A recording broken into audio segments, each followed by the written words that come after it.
स्वागत है एक नए वीडियो में नए विषय के साथ। विषय लेकर आया हूँ महादेवी वर्मा की संस्मरण कला या गिल्लू की संस्मरण कला। या इस क्वेश्चन को कई बार एग्जामिनर महादेवी वर्मा की संस्मरण कला या गिल्लू की संस्मरण कला की बजाय गिल्लू संस्मरण की का तात्विक विवेचन या तात्विक विवेचन या तात्विक पक्ष के रूप में भी इस क्वेश्चन को बहुत बार एग्जामिनर पूछ सकता है। प्रिय विद्यार्थियों, गिल्लू संस्मरण की संस्मरण कला या तात्विक विश्लेषण तात्विकता आइए जानते हैं क्या है। संस्मरण हिंदी साहित्य की नवीन विधा है। जिस प्रकार कहानी, उपन्यास, नाटक, निबंध अन्य विधाओं की का तात्विक विश्लेषण किया जाता है, उसी प्रकार संस्मरण का भी तात्विक विश्लेषण कर सकते हैं। सबसे पहले हम बात करते हैं संस्मरण है क्या चीज। आपने कहानी, उपन्यास को भली भांति जानते होंगे। संस्मरण एक नवीन विधा, आधुनिक काल की विधा है कि विगत की स्मृतियां, विगत स्मृति यानी कि बीते हुए समय की विभिन्न स्मृतियां, यादें होती हैं।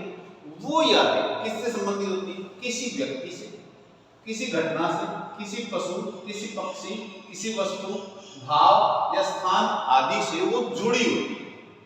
विगत की स्मृतियां या यादें किसी व्यक्ति, घटना, पशु, पक्षी, वस्तु, भाव, स्थान आदि से जुड़ी होती और वर्तमान में उनका स्मरण होना वर्तमान में याद आ जाए।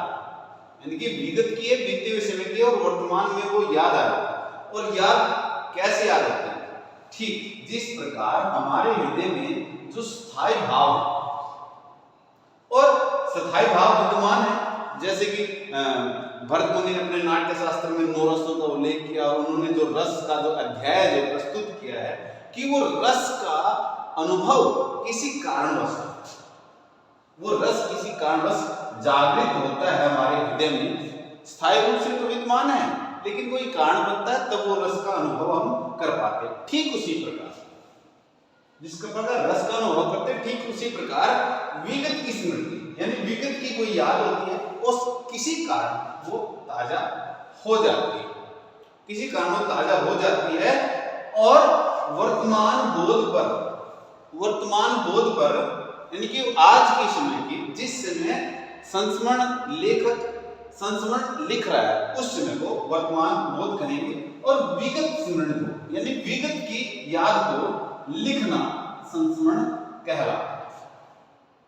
और संस्मरण में विभिन्न घटनाओं और दृश्यों का वर्णन किया जाता है। विभिन्न घटनाओं और दृश्यों का वर्णन किया जाता है और वो वर्णन इतिहास और भूगोल संबद्ध होता है। ये नहीं कि उसमें इतिहास अनाप शनाप कर दिया जाए या भूगोल अनाप शनाप कर दिया जाए, जिससे संस्मरण की मौलिकता नष्ट हो जाएगी। इसलिए विद्यार्थियों ये ध्यान रखना है कि विगत की याद है और विगत की याद कोई कारण बनता है और उस कारण वो जो है वर्तमान बोध पर उसको परख कर लिखते हैं। जैसे गिल्लू संस्मरण में भी महादेवी वर्मा ने कि एक दिन अचानक वो बाहर निकलती है और सोनजूही की बेल में एक पीली सी कली देखती है और पीली सी कली को देखकर वो गिल्लू की जो विगत के स्मरणों में खो जाती है और वो पूरा जो है वो वर्णन करती है। यानी विगत की यादों को वर्तमान बोध पर परख कर जो है वर्तमान में उसको लिखना होता है। वर्तमान बोध में उसको संस्मरण कहा जाता है। वहां पर विभिन्न घटनाओं, दृश्यों को जो है भूगोल और इतिहास संबंध उनका वर्णन करना होता है रोचकता के साथ, मौलिकता के साथ, तो वो संस्मरण कहलाता है। आइए एक जो है आउटलाइन आपके दिमाग में बन गई होगी कि संस्मरण क्या है, थोड़ी सी पहचान कम से कम बन गई होगी। अब संस्मरण जिस प्रकार अन्य विधाओं की जो है विभिन्न तत्व या कलात्मकता होती है, ठीक उसी में प्रकार जो है संस्मरण में भी सबसे पहले होते हैं विषय वस्तु।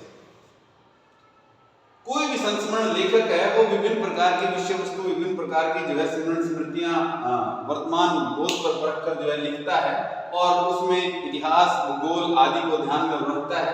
और महादेवी वर्मा ने भी जो है विभिन्न संस्मरण जो है में और इनके संस्मरणों में जो विषय वस्तु है वो विविधता ली है।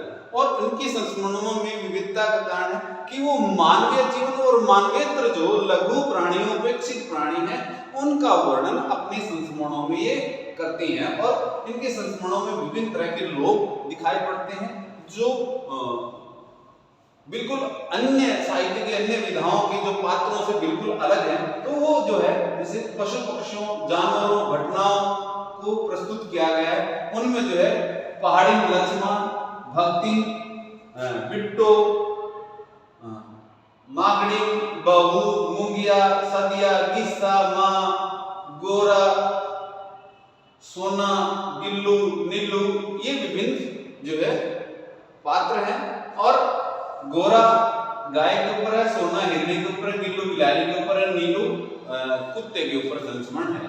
तो ये इनके जो है मेरा परिवार जो इनका संस्मरण संग्रह है उसमें समाहित किए हैं। तो विभिन्न विषयों के ऊपर जो है इन्होंने संस्मरण लिखे हैं और वो जीवंत रूप में लिखे हैं। और उन उपेक्षित जो जीवों को जो है वो स्थान, मनुष्य में सेवा परायणता या करुणा का भाव भरना और उनके अंदर जो है मान्य गुण स्थापित करना जो है का प्रयास महादेव वर्मा का अपने विषयों के माध्यम से संस्मरणों में दिखाई पड़ता है। अब आइए बात करते हैं पात्र योजना। विषय वस्तु के अलावा अगले है कि पात्र योजना। क्योंकि देखिए जब वो ऊपर हमने बात की कि विभिन्न घटनाओं और दृश्यों का, तो घटनाओं और दृश्यों में क्या कोई न कोई पात्र होगा। वो पात्र कोई जीव, कोई पशु पक्षी हो सकता है, मनुष्य हो सकता है। कोई भी संस्मरण लेखक जो है जब संस्मरण लिखता है तो उसके संस्मरण में कोई न कोई पात्र अवश्य रहता है। ठीक वैसे जिस प्रकार जो है कहानी और उपन्यास में होता नहीं, वो विगत की याद में किसी न किसी जीव से जुड़ी हुई होती है। तो महादेव वर्मा जो है अपने संस्मरणों में और संस्मरणों में जब पात्रों का जो वर्णन करती हैं तो वो उनके पात्रों के अंतर्मन में प्रवेश कर जाती है, प्रविष्ट हो जाती हैं।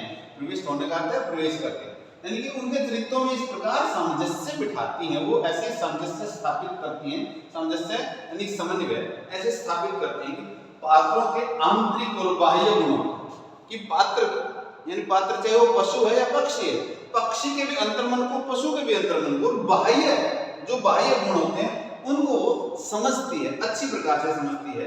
और उनके साथ साथ जो है पात्रों की वेशभूषा, आकृति, उनके कृत्य यानी कि कार्य और उनके भावों के साथ सूक्ष्म विश्लेषण करती हुई अपने संस्मरणों में वो नजर आती है।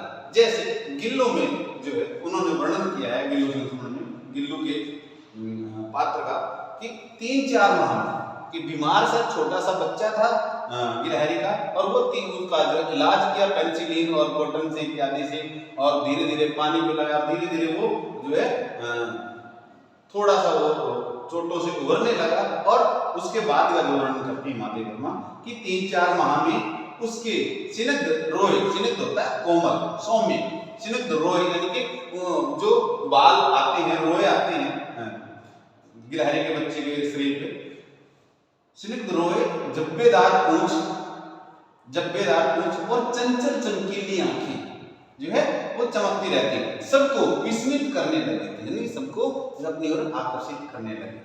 इस प्रकार जो वो पात्रों के आंतरिक और बाह्य मन को, उनके भावों को, उनके कृत्यों को, आकृति को आदि को समझकर उन पात्रों का वर्णन करती हुई और पात्र योजना में महादेव वर्मा संस्मरण लेखिका के रूप में सबल संस्मरण लेखिका हमें नजर आती है। उसके बाद बात करते हैं अगली जो कलात्मकता है या विशेषता कहिए या अगला पॉइंट कहिए, वो है परिवेश।